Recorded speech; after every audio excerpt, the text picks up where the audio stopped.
Welcome everyone to episode 19 of My Week in Horror. I am the Artie Dans, and this is my semi-regular series about weekly horror films. Now, you might be thinking, hey, Dan, I just watched episode 2 of Filmoon, and you seem to be wearing the same thing again. Well, how observant of you. There's a reason. Filmed them both on the same day to save some time. Also, everything was still fresh in my head. So yes, I'm wearing the same hoodie from the previous episode. This is the third of the Filmoon movies. The Chinese horror sweatshop that makes some of the worst horror movies ever made. And after this, we will never talk about another Filmoon movie ever again, I don't think, because I've been watching a Japanese series of movies called Death Forest, and I'd love to talk about them. So that'll probably be next episode, right? But anyway, we have the remaining 5 proper Filmoon movies to look at in this episode. So they are Who in the Pool, When Pen Ghost Meets Plate Ghost, Bride with Painted Skin, Midnight Whisper, and Mother's Revenge, also known as Catface Old Woman. I'm going to have a lot of fun with this episode because the first one that we're looking at has the best title.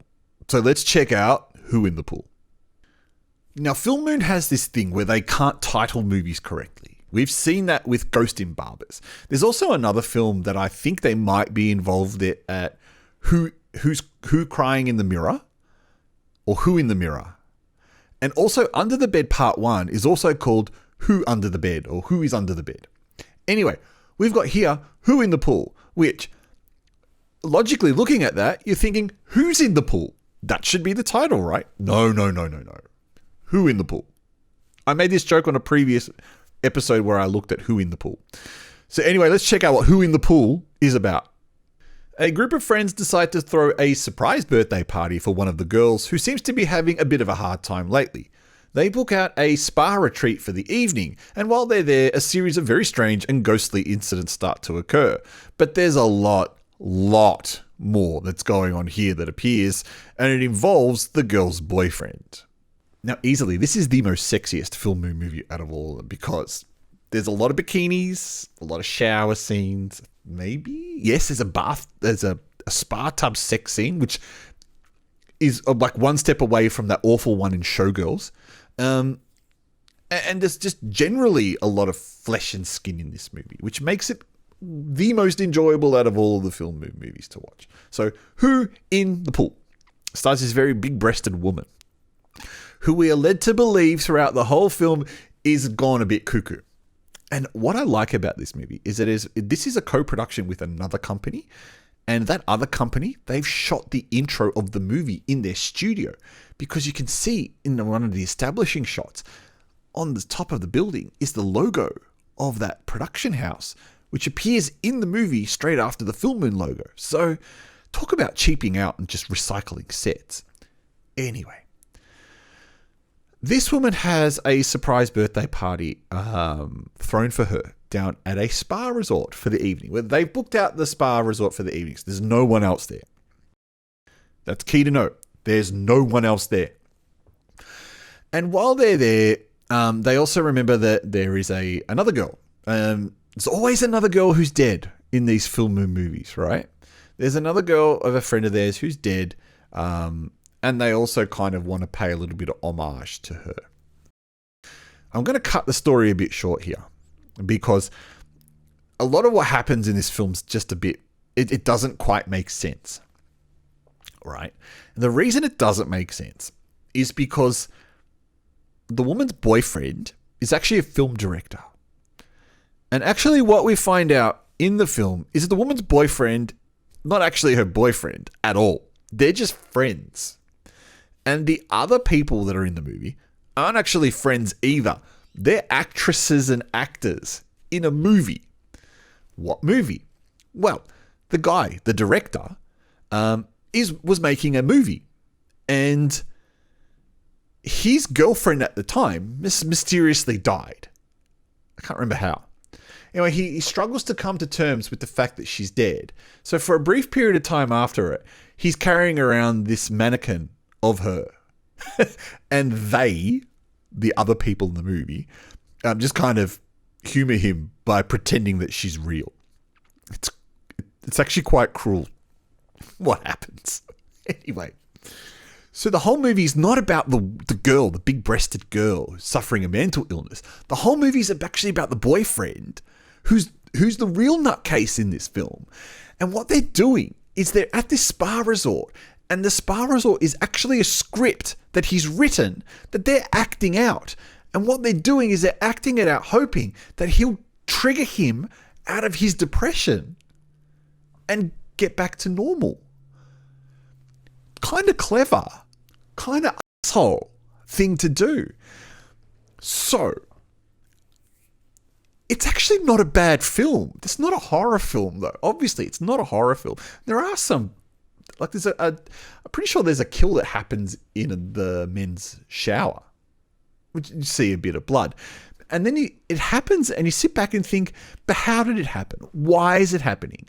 And why does all this stuff happen away from where the director needs to see it? That's what doesn't make a lot of sense about this movie. All the things that should be happening in this movie should be happening in front of this director so that he can trigger in him these moments of, oh yeah, that's part of my script that they're acting out, right? But they don't. A lot of stuff happens without the director being there. And it kind of doesn't make sense how that's supposed to help the director in his treatment. But anyway, a long story short, Who in the Pool is about a guy who's gone completely nuts after the death of his girlfriend and has abandoned making a movie, in which case the actors and actresses in the movie have decided to go ahead and finish the script by inviting him along to a birthday party where it's supposed to trigger him out of the event. That is essentially the plot of the film. It's kind of not as complicated when you watch it. It's actually written quite cleverly. Except for the bits that I told you about that aren't written quite clearly. So that's a contradiction, Dan. But anyway, you get the point. This is a classic Filmoon. I actually really enjoy it, especially if you've got all of the bikini shots and that kind of stuff in there. And the chick, I'm not a big boob guy, right? But the chick has big boobs. And I don't know, this Chinese thing, right? Wow. What's the deal there? Using the great horror, stupid trash rating, how many Filmoon ghosts does it deserve? Probably deserves 3 for the boobs.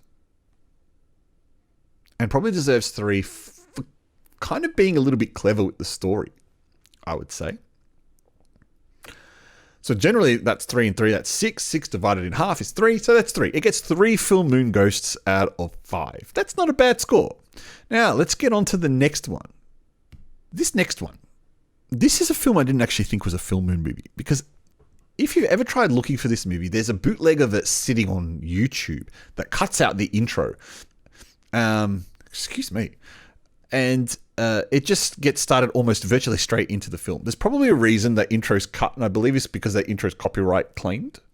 For some reason, the Filmoon logo is copyrighted on YouTube. So I think that whoever's illegally uploaded it has just cut that bit out and then uploaded the whole movie, which kind of doesn't make sense because there's a lot of copyrighted music in this anyway. So you might as well have just left the whole thing uncut for everyone. Anyway, when Pen Ghost meets Plate Ghost, could you get more Chinese than this? Probably not.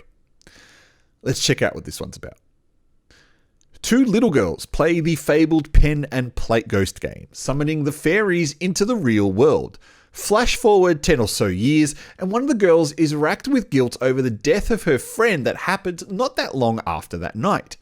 That girl's fiancé is a property developer who plans to knock down their old school to rebuild apartments, but she pleads with him not to.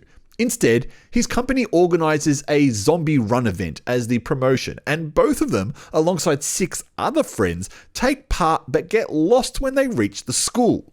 Once at the school, the friends start disappearing one by one, seemingly at the hands of either the pen or plate fairy, until they can work out how to stop her in this very rare Filmoon slasher type film. Yeah, this one's kind of slasher. And I'm going to be really honest with you. I kind of don't remember how this ends. I'm sorry. I don't remember at all how this ends. This one recycles some of the cast members from other movies. And judging from the age of this one, I think it's one of the first kind of pen fairy movies made. Pen Fairy being called Beastien. You know that name. And I've made a really cool video about what is Beastien and Bunshin Saba together. And this has nothing to do with any of that. So this has the pen ghost and the plate ghost. So traditionally the pen ghost, Pen Fairy, is all red with these long nails. And I believe the plate ghost is similar looking, but perhaps all white, a bit Sadako looking, right? So what these two little girls do is play this game where they summon both fairies at the same time. And the whole reason of doing it is something to do with offering them snacks or eating snacks with them. And as the game goes, because these are real games, right? Is that in order to ensure that the fairy is satisfied, you need to bury the pen or bury the plate. And there needs to be a ceremony to see the ghost off. Otherwise, they stay behind and cause a bit of mischief. So these two little girls are very good friends. And then mysteriously, one of them dies a couple of days later. I think she falls down a well. Very Sadako-like. Or very Simpsons-like. And the other girl's kind of racked with a bit of guilt about that. And that's where we pick up this movie with that girl grown up 10 years later. So with her boyfriend, the property developer, and I don't get that because he's like 21. How can he be a property developer? But anyway, wanting to knock down that school to rebuild condos. She's pleading with him not to. And there's a couple of friends that also went to the school kind of don't want him to do it as well. Anyway, he's sensing that there's some bad publicity around this whole thing. They organized this zombie fun run, which was a pretty cool idea, to be honest. And so they all enter the zombie fun run. And then the path, they get lost on the path and they end up at the school. Now, remember, it's a Filmoon movie, so nothing happens by accident. And they end up at the school where, surprise, surprise, they meet this mysterious little girl who seems to have a very similar scenario to the other girl, where she is outcast, or believes she's outcast because her friends died and she racks herself over the guilt over the death of the friend. Anyway, yada, yada, yada. Ooh, I never say yada. Anyway, yada, yada, yada. They all end up, in the school, where slowly they all start just dropping off like flies, which kind of makes no sense.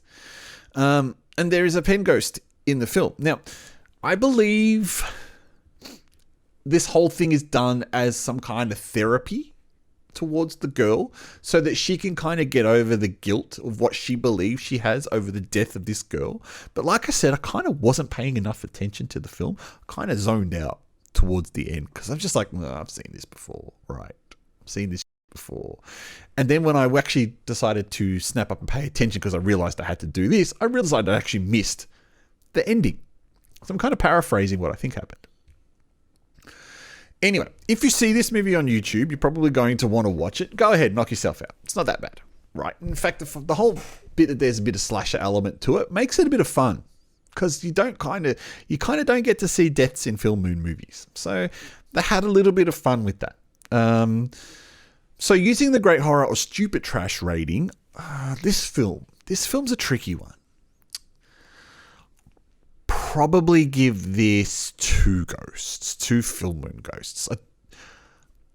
I don't quite think it's great enough to be any higher than that.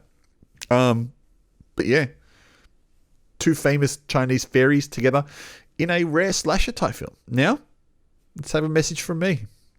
Pardon the interruption, everyone. I thought I'd just take a brief moment of your time to tell you about how The Arty Dans is on all those social media sites. So firstly, you can find me on Facebook at Arty Dans. You can find me on Instagram at The Arty Dans. You can find me on Reddit as The Arty Dans. You can also find me on the web at www.theartydans.com. And you can also find me on Odyssey as, take a guess, The Arty Dans. Thank you, and let's get back to the video. Thanks, Dan. Yes, message from me. That's where I am on all the socials, as I told you in last episode. The best way to get me on Substack, substack.theartydans.com, I believe. I'll pop that up on the screen. If I've got that URL wrong, I apologize. We're also now on Rumble. We are we are sharing all videos to Rumble, including Asian Film Fans trailers. They're all there. So if you hate YouTube and want a different place to watch, go ahead and watch on Rumble or Odyssey. but Rumble. Now, we've got 3 movies left. I'm going to get through the next and try and get through the next 2 really quickly because I kind of don't remember them that well. Bride with Painted Skin. No, that's not a typo. No, I haven't missed a word there. That's what the film's called, Bride with Painted Skin. Let's check out what that's about. Set in ancient China, where a skeleton rises from the grave and takes on the appearance of a beautiful woman, luring a local bachelor and then killing him while they make love with a painting.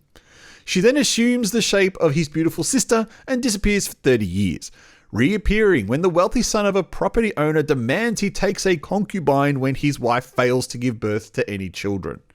But she is an evil spirit who's been hunted by a Taoist priest who missed the opportunity to kill her 30 years ago and now wants to complete his mission. This is yet another movie with Abby Yin in it. And the next one also has Abby Yin, and that's the last of the Abby Yin movies that I know of. In fact, her whole career was 6 Filmoon movies, I believe. This movie starts off with a scene that had me in utter stitches because this skeleton rises from the grave. Rise from your grave. Skeleton rises from the grave. And the effect is terrible. I could do better. I really could do better than the effect that they've used. Now, I don't know if this is because the whole skeletons banned in China thing, so they've kind of had to make it look really shit.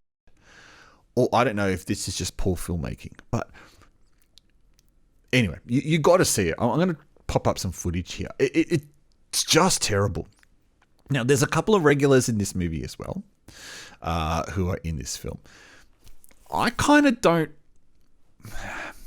Not that I don't remember it, because I watched this one recently. I kind of don't get how everything fit together in this film, right? It was a bit of a period piece of a movie, and I've never seen Filmoon do something like this. They've done scenes like this in like Frightening Embroidery Shoes, where they had like a 2-minute flashback. That was ye olde times. But I've never seen a whole film done in ancient times, and they've done a good job. There's a lot of sexy elements in this film, which I kind of liked. I thought that was really nice that they've tried to sex up the movie a little bit by having this woman really, really flirtatious. And it's a great plot too. The property owner's son, or the property owner, the bit 30 years in the future, is the grandmother from Frightening Embroidery Shoes. And she's so nasty. Like, your wife can't give you a child. I'm going to set you up with another woman. And so, yeah, it's just this whole kind of excuse for this dude to fuck a lot of chicks, to be honest. And the mother is enabling it because she's so desperate for a male heir. Even though she's got a male heir with her son, she's desperate for a male heir grandson. She should probably let her son worry about that and not her. Stay out of his son's sex life. There's a bit involving Taoist priests here. And I've got to be honest, I don't quite remember how this one ends, right? Because there is elements of ghosts in this film. They actually do have the ghostly element. And I'm going to find it hard to believe that they're explained this shit by a mental illness or anything like that. So I really don't... Because of how this whole thing goes with the ghosts rising and the fact that she's an evil spirit, I reckon there might be a bit more to this ending than I remember. So I'm not sure I can actually give this a Filmoon rating because I don't quite remember it. But it's not a bad film in regards to how it looks, but it's not a good film either because I don't remember it. So I can't give it a rating, and I'm not going to. So let's get on to the next film. I'm not going to transition away. We'll keep going. The next film's called Midnight Whisper. This one's dumb as well. This one's really, really, really, really, really dumb. Could it be the worst Filmoon movie ever? No, I still think Frightening Embroidery Shoes is. But this one also has Abby Yin in it. So let's check out what this one's about. Looking to sort out her parents' estate after getting married, a woman and her husband travel to a countryside house for a holiday to hand over the property as a gift to the caretaker. But the husband wants to keep the property. A series of mysterious incidents befouls the woman, slowly driving her crazy and making her doubt her decisions.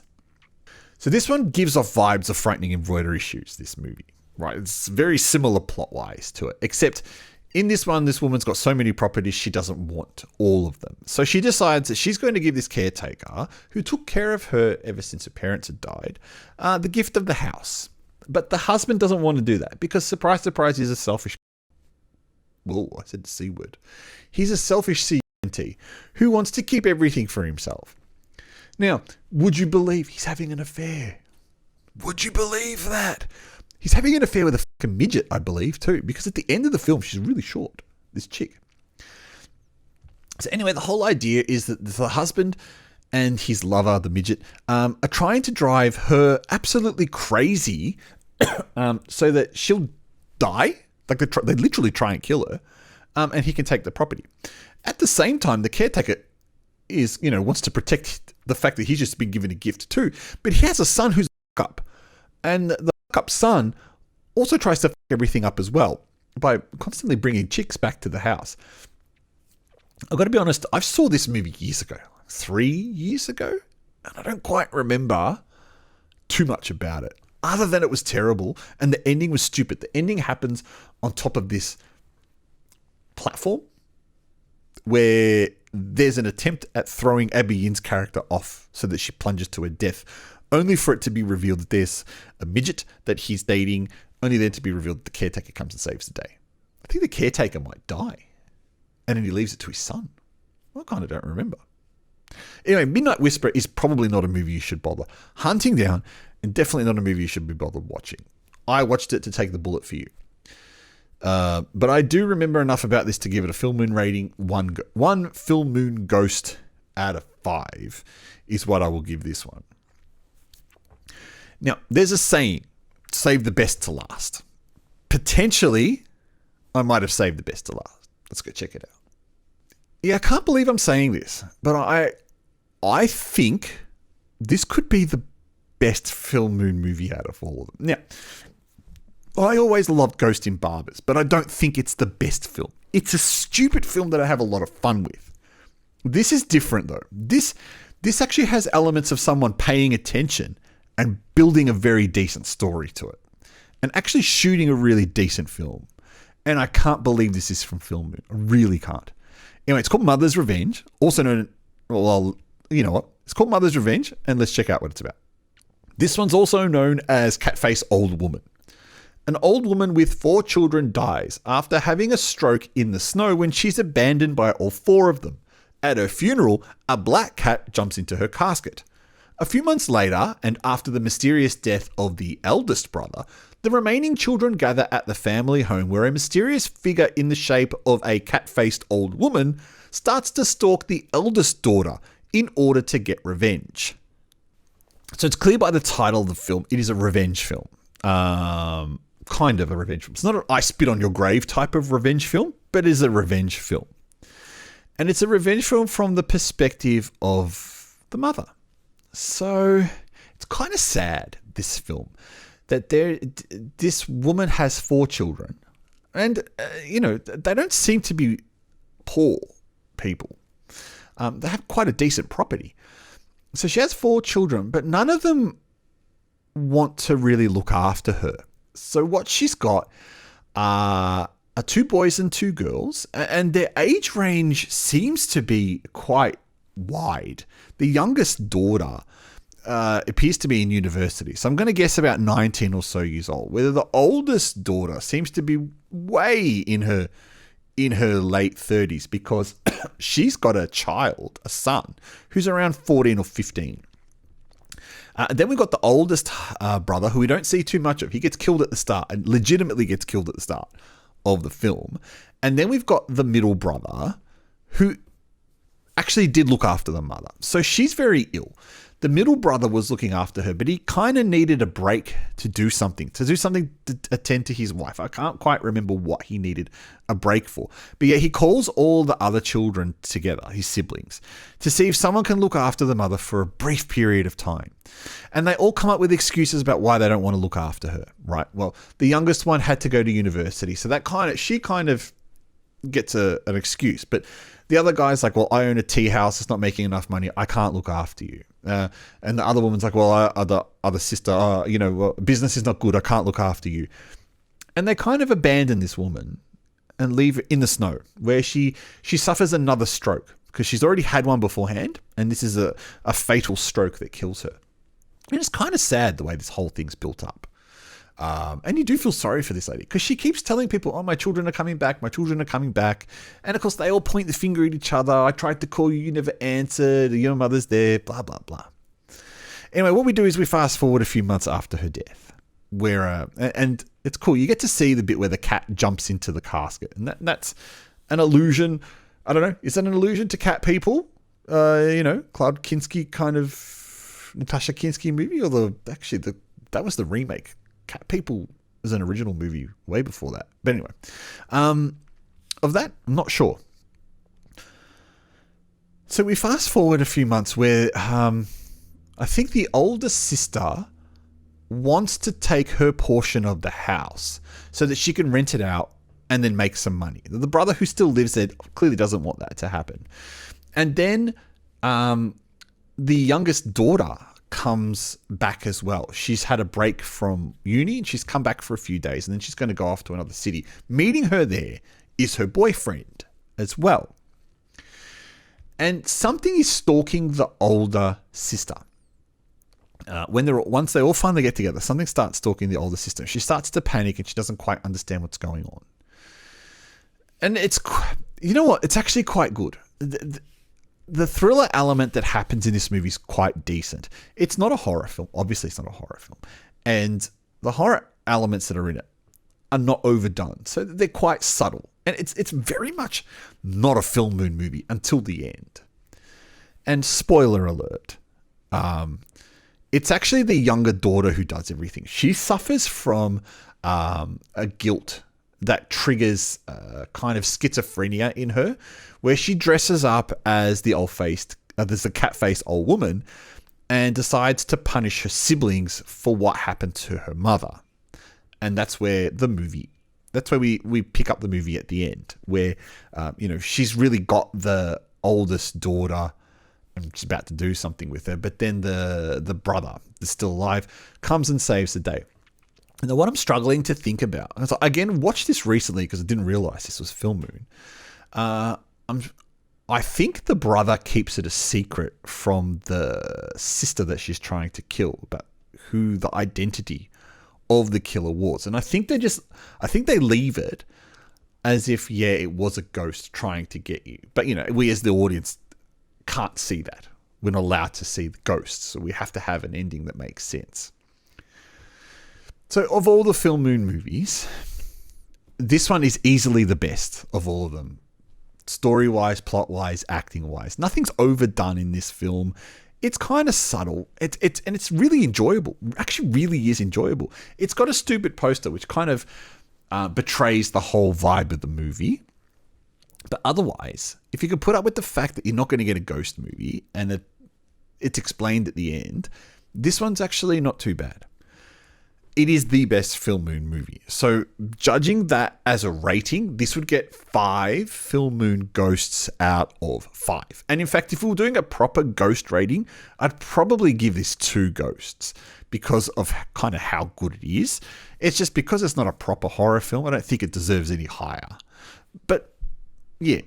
So we've now looked at 17 Filmoon movies. And quite frankly, as much as I love them, I'll be happy for the rest of my life if I never have to watch another one. Really would. We've come to the end of 3 episodes of talking about Filmoon movies, all up close to an hour or close to 100 minutes of talking about a company that hardly anyone knows about. That's pretty obsessive, I'd say. From the last 3 episodes, what's been your favorite? Which one are you interested in watching?